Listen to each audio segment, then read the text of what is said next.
Hey everyone, this is Mason, and welcome to another live session of Education Abroad Programs.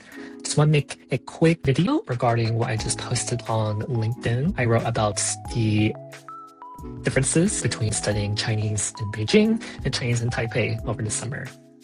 So I thought this video would help aid in a sense if anyone was interested in hearing like an audio or a video version of the newsletter. Because I wrote a lot of details in the newsletter, I won't be able to go to every single comparison that I did, but I thought it would be great to kind of focus on the key points between these two programs. So let's get into it. So I'm on UCEAP's website, and we have Chinese in Beijing at Peking University and Chinese in Taipei at National Taiwan University. So the requirements are pretty much the same. You'll need a minimum GPA of 2.5 GPA or above, and the class level, they accept sophomores or above.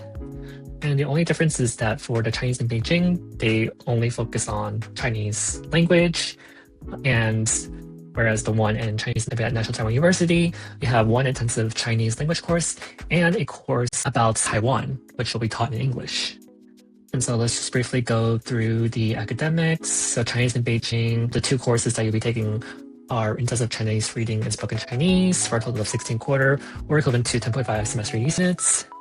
These two courses can all be taken for letter grade, and the applicable language levels, they have basic, elementary, intermediate, and advanced. So this means that if you don't have any prior Chinese background, you can always start from the basic class, and I believe you won't have to be subjected to taking these self-assessments in this case.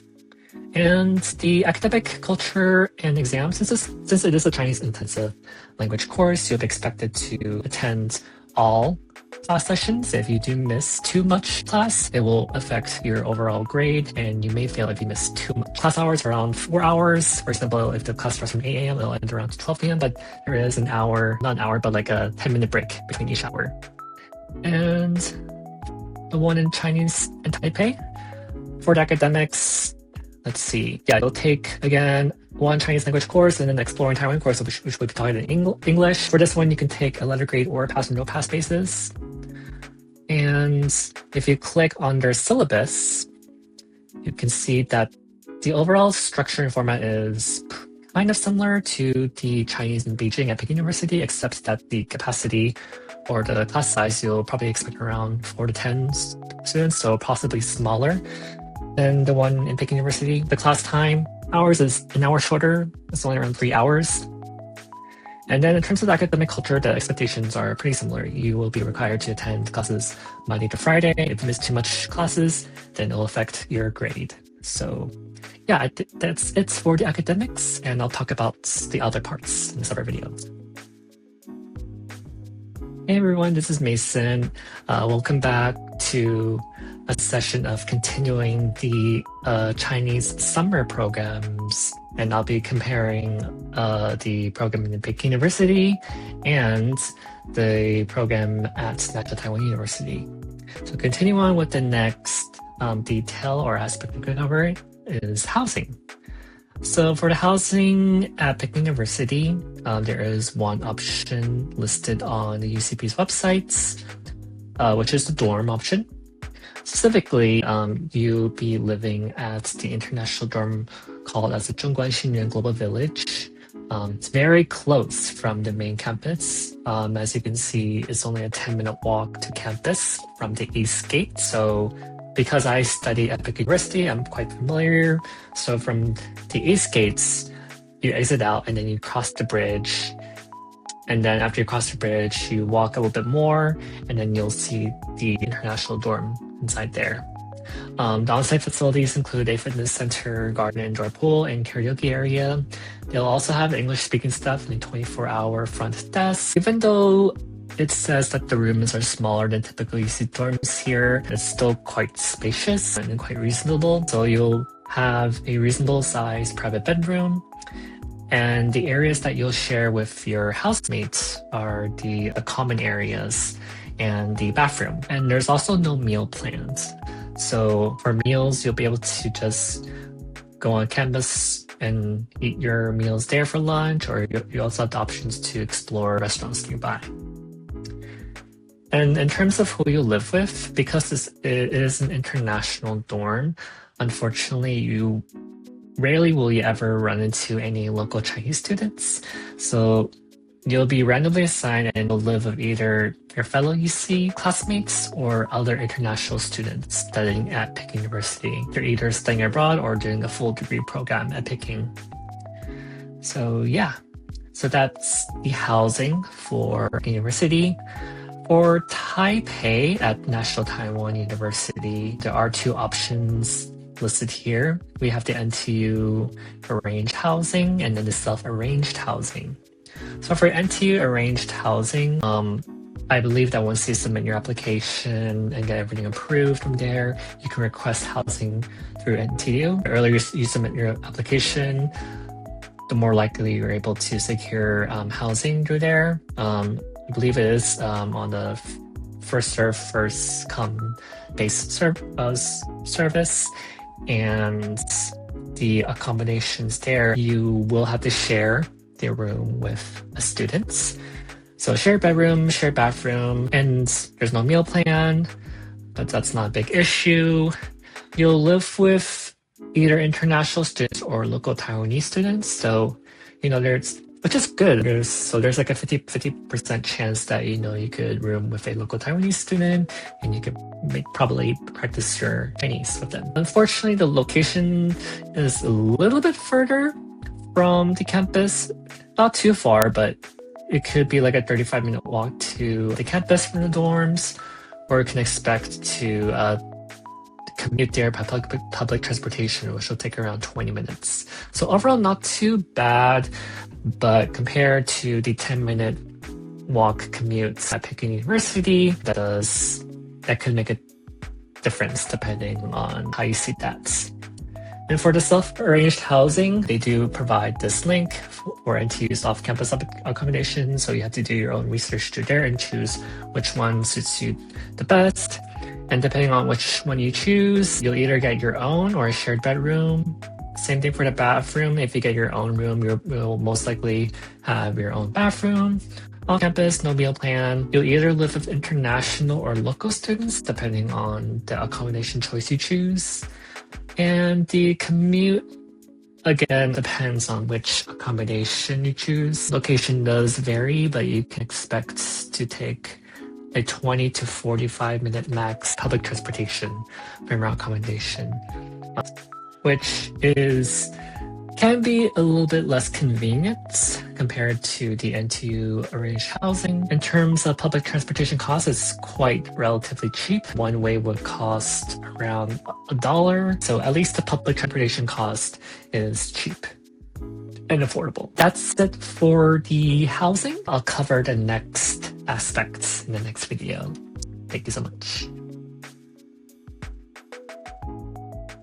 Hi everyone, this is Mason, and welcome back to the live session of me comparing the Chinese summer program between Beijing and Taipei. So we're going to continue with the cost.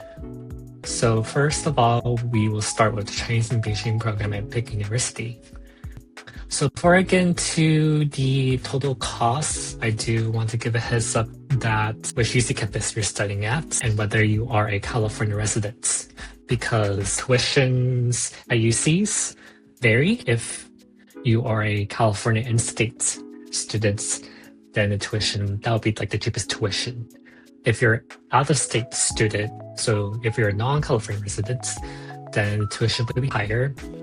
And then the highest tuition would be the international students. So something to keep in mind of. But for the sake of this session, we're going to assume that we're studying at UC Davis. We're selecting the 2026 to 2027 cohorts, where we are in-state California residents.